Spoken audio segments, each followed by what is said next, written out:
Hello and welcome to another episode. Today we'll be looking at writing and some translation. Let's get started. When it comes to writing, there are two things you need to consider. You need to consider your outline and your essay. Remember, writing is a process, so it takes time. You take it one step at a time. Before we start, let's look at your outline. Your outline should be written in bullet point form. Just write down the main ideas, what you're going to tackle, supporting details, and maybe give some examples, but just write them down briefly. Try to put them in order for you to find it easier when it comes to writing the essay. When it comes to the essay, this should be in full sentences. You should write it in paragraphs, very clearly in neat handwriting. Let's look at the writing rubrics. You may ask, why is it important to look at the rubrics?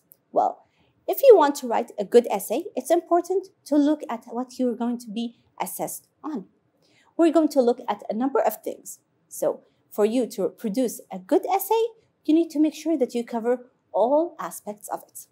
We start with the outline. Remember, if you write down ideas in your outline and not use them in your essay, you're going to lose around 5 marks because 5 marks will be deducted from the essay, from your mark, if not used in the essay and written in the outline. So if you write something in your outline, try to add it in your essay.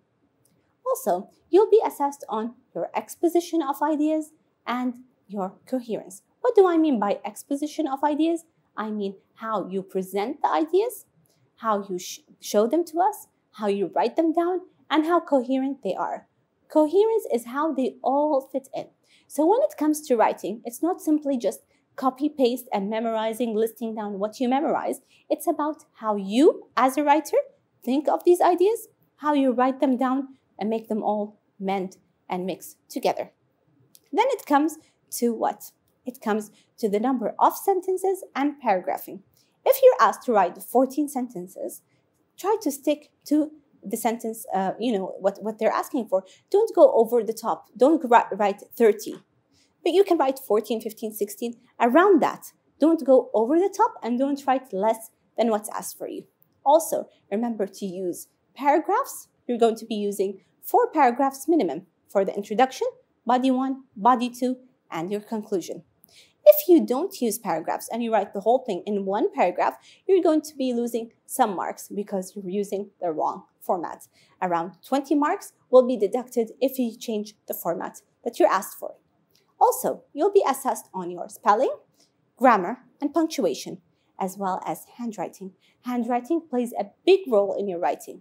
Remember, it shows who you are as a writer and shows that you've taken some time to think about what you're writing and to present to the reader.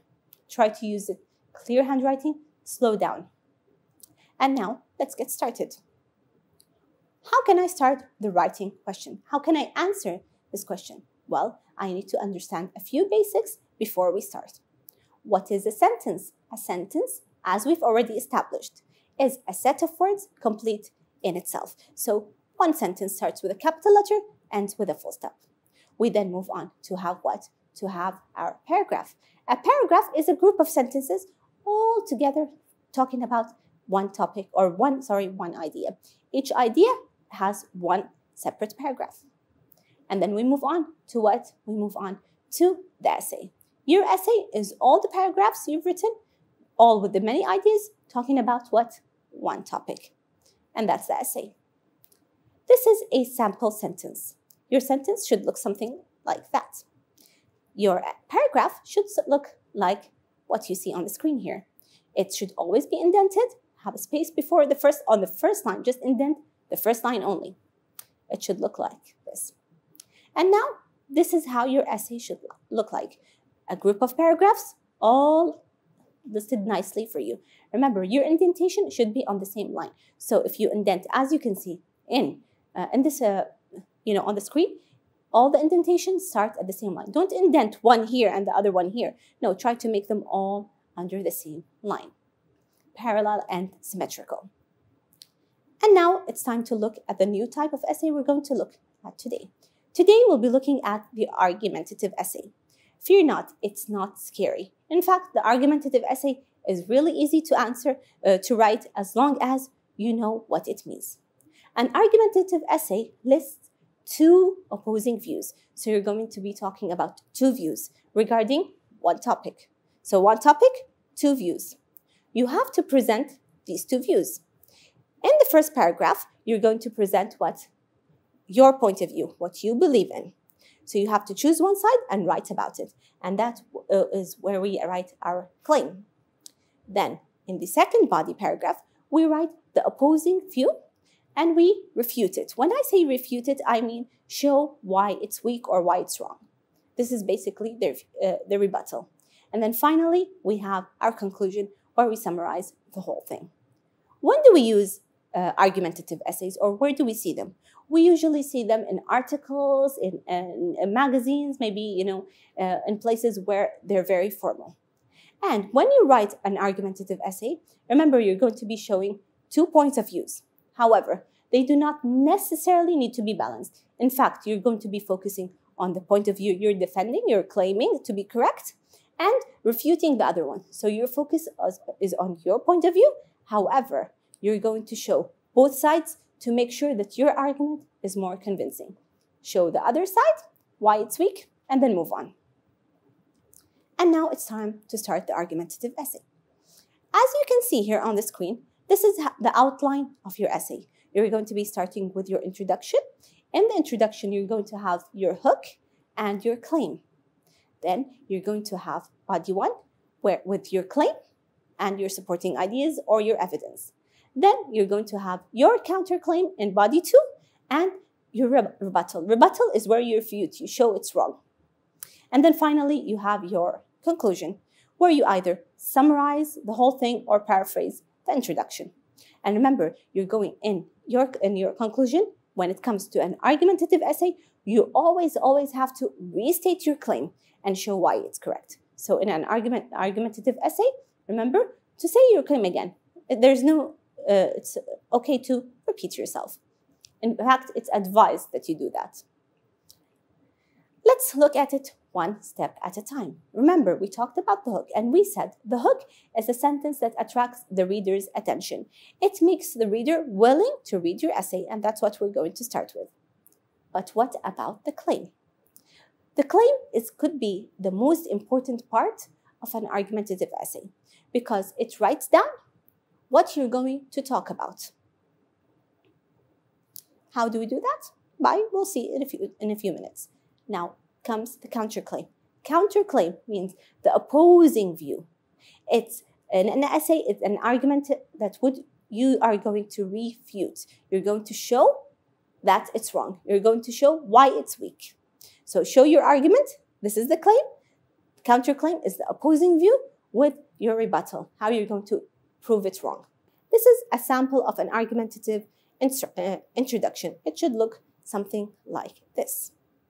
Let's read it together. I can remember when I was much younger, my dad and mom taking me to the zoo in Atlanta. This is our hook. I'm talking about a past experience, something in the past. I was amazed when I first set eyes on the tigers, elephants, lions, and seals and bears. I remember thinking how entertaining and amusing it was. Now notice here, now we're going to write our claim.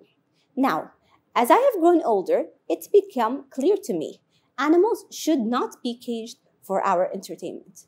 This is your claim. They should not be caged for our entertainment. This is the claim, and I'm saying that it's my opinion, so very easy. Let's get started. We're going to start with the introduction, where we add our hook and our claim. Body 1, we're going to add what? We're going to add our claim and evidence. Body 2, our counterclaim and the rebuttal. And in the conclusion, we're going to restate the claim and summarize the whole thing. Let's look at the question together. Many people like to push themselves to extreme limits. In not less than 14 sentences, around 160 words, plan and write an essay discussing the arguments for and against why people push themselves to extreme limits and stating your position. It's very easy. It's written for you. They want you to talk about why people push themselves to extreme limits, and you're going to state your position. Very easy. Let's get started. Do you have to choose a side? Yes, you have to choose a side. Are you with or against? Let's get started.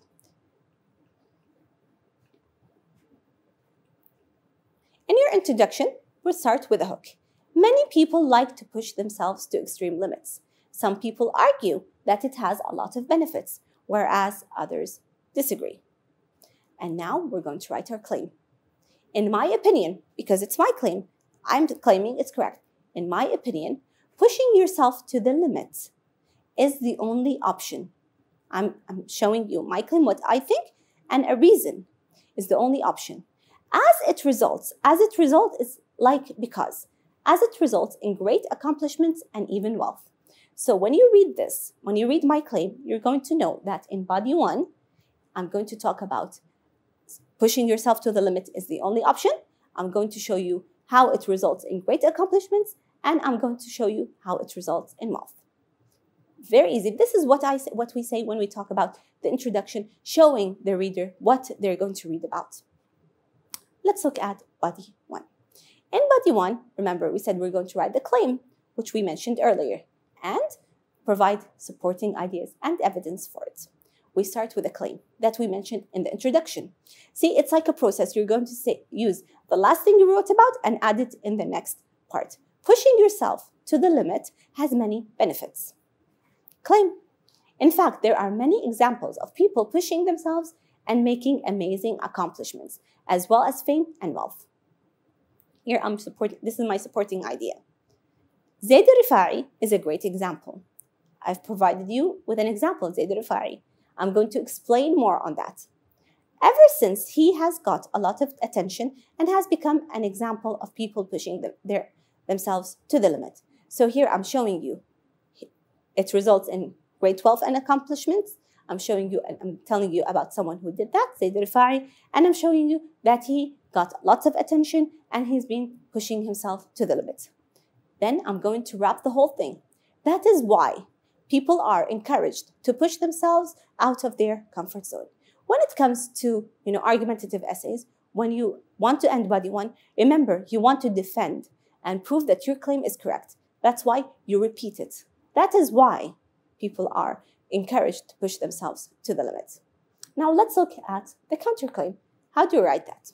I advise you to start with on the other hand, because we want to show the other side and the other option. On the other hand, some people are against pushing themselves to the limit. I'm going to give an example why. They believe this can result in many difficulties, such as exhaustion, and can even be dangerous. So I'm showing you their point of view. Now, adding a little bit more. Moreover, they may have potential problems like injury, frostbite, and even getting lost.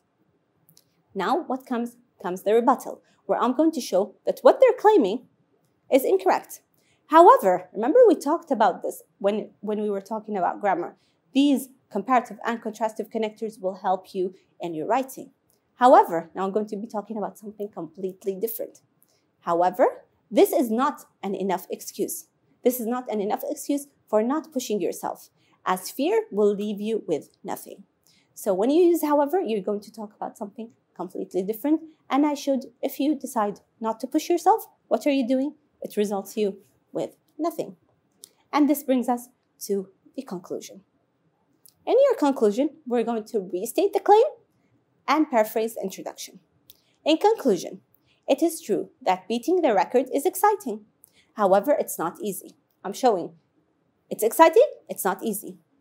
In fact, if you are willing to push yourself to the limit, then you need to know how to deal with the results. And this is as simple as can be. See how writing is easy. It's not very difficult if you just follow steps. You have some steps, you follow them, you think. Whatever you say, you have to have an excuse for it. So say what you want, write down your idea, provide an example. Remember the tree. Whatever you say, you have to have an example for. Your final essay should look like something like this. It should be in paragraph forms, indented, with an introduction, body 1, body 2, and conclusion. This brings us to the final part of our episode, which is translation. When it comes to translation, a few tips is translate the meaning not the word. So we want to translate the whole meaning and not every single word. Again, avoid word-for-word translation. If you translate every single word and put it in the same order as it is in Arabic, you're not going to be understanding it. Try to translate the whole meaning.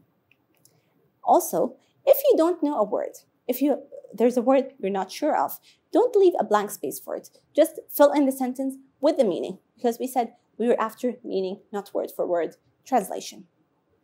Let's look at the first sentence. سعود: يعتبر زيد الرفاعي أول عربي يتسلق أعلى قمة جبلية في كل قارة. So now what you have to do is to look for certain words. For example, يعتبر, we can translate it into considered. يتسلق, what about يتسلق? Climb. قمة, summit. So these words, you've already covered them in your vocabulary lessons, so try to use them to write your translation. زيد الرفاعي is considered the first Arab who could climb the highest summit in every continent. Easy. Your translation doesn't have to be exactly the same as long as you get the full meaning or the whole meaning of the sentence. The last sentence we have here is جاسم: هذا صحيح، فقد واجه الكثير من الصعوبات مثل البرد القارس والرياح العاتية. So let's look at it together. Jassim will say, that's right. He faced a lot of difficulties like severe cold and strong storms or winds. Translate meanings, not words. This brings us to the end of our episode. In this episode, we looked at how to write argumentative essays. We looked at the writing rubrics and how they can serve us to write better essays. We looked at how to write the claim, the counterclaim, and our rebuttal. We also looked at translation and gave you some tips on that. Thank you for watching.